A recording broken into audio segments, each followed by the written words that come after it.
नमस्ते दोस्तों।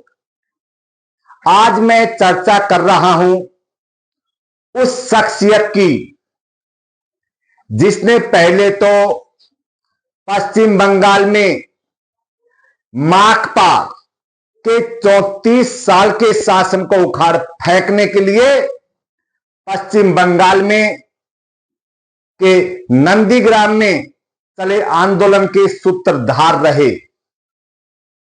कौन? शुवेंदु अधिकारी जी। और बाद में वो बने ममता बनर्जी के राइट हैंड।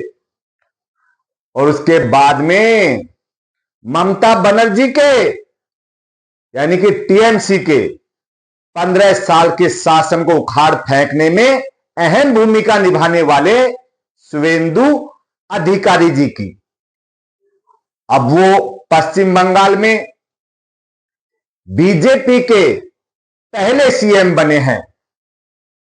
कई लोग सोच रहे होंगे कि ये बीजेपी पृष्ठभूमि के व्यक्ति हैं, तो मैं आपको बता दूं कि नहीं दोस्तों, ये बीजेपी पृष्ठभूमि के नहीं हैं, आरएसएस पृष्ठभूमि के भी नहीं हैं। तो ये किस पृष्ठभूमि के व्यक्ति रहे हैं, उनकी आज अपन चर्चा करेंगे। तो आइए देखिए शुवेंदु अधिकारी जी का राजनीतिक सफर। इनकी एज है दोस्तों कितनी? 56। इनके पिताजी की चर्चा कर लेते हैं। इनके पिताजी का नाम है शिशिर अधिकारी। ये भी डॉक्टर मनमोहन सिंह जी की सरकार में मंत्री रहे हैं, यानी कि कांग्रेस पृष्ठभूमि के हैं। उसके बाद में बात कर लेते हैं इनके दो भाइयों की। एक है दिव्येंदु अधिकारी, ये टीएमसी से सांसद रहे हैं, बाद में बीजेपी में शामिल हुए। उसके बाद में दूसरे भाई है सोमेंदु अधिकारी, जो कि बीजेपी के टिकट पे ही सांसद हैं। अब बात करते हैं शुवेंदु अधिकारी जी की। ये दोस्तों पहली बार 1995 में कांग्रेस के टिकट पर नगर पालिका के पार्षद बने 31 साल की एज में। और यहां से इनका शुरू होता है राजनीतिक सफर। इसके बाद में इन्होंने 1998 में कांग्रेस पार्टी को छोड़ करके ममता बनर्जी की नई बनी पार्टी टीएमसी में शामिल हुए।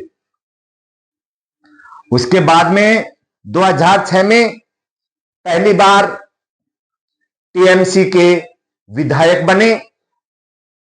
उसके बाद में 2009 और 2014 में टीएमसी के सांसद बने।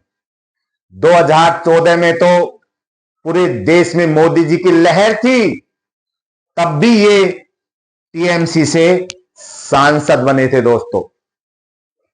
इसके बाद में 2016 में नंदीग्राम से विधायक चुने गए और ममता बनर्जी सरकार में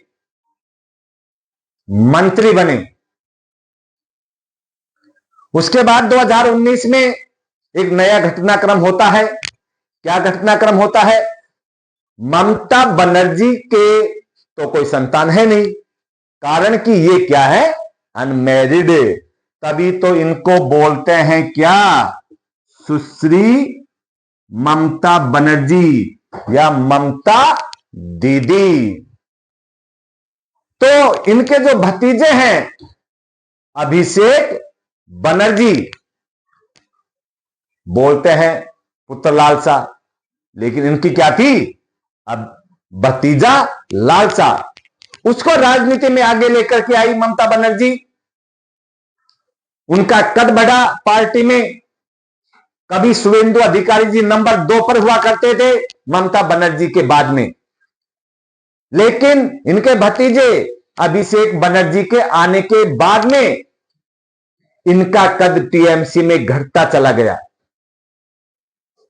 इससे नाराज और बेचैन होकर के शुभेंदु अधिकारी जी ने 2020 में टीएमसी को छोड़ दिया और अमित शाह जी की उपस्थिति में बीजेपी ज्वाइन की। दोस्तों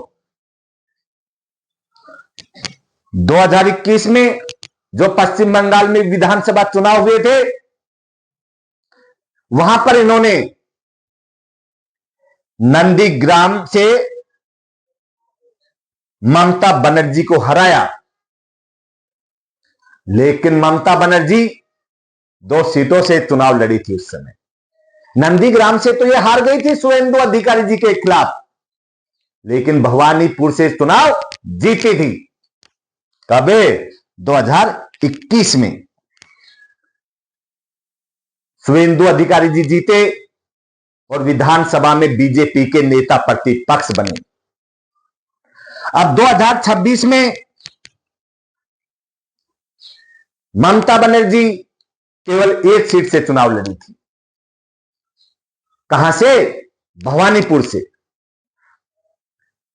वहां पर बीजेपी के पहुंच गए शुभेंदु अधिकारी जी और ममता बनर्जी को, जो सिटिंग सीएम थी, इनको 15,000 से भी अधिक वोटों से हराया। दोस्तों ये भवानीपुर से भी जीते, अभी हाल ही में जो विधानसभा चुनाव हुए, और नंदीग्राम से भी चुनाव लड़े थे, वहां से ममता बनर्जी नहीं लड़ी थी डर की वजह से।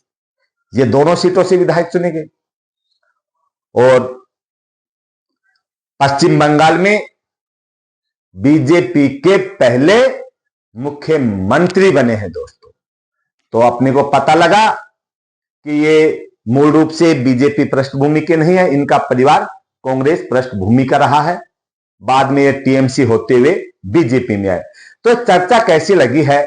अच्छी चर्चा है पॉलिटिकल के संबंध में। तो वीडियो को ज्यादा से ज्यादा लाइक करें, शेयर करें। धन्यवाद दोस्तों।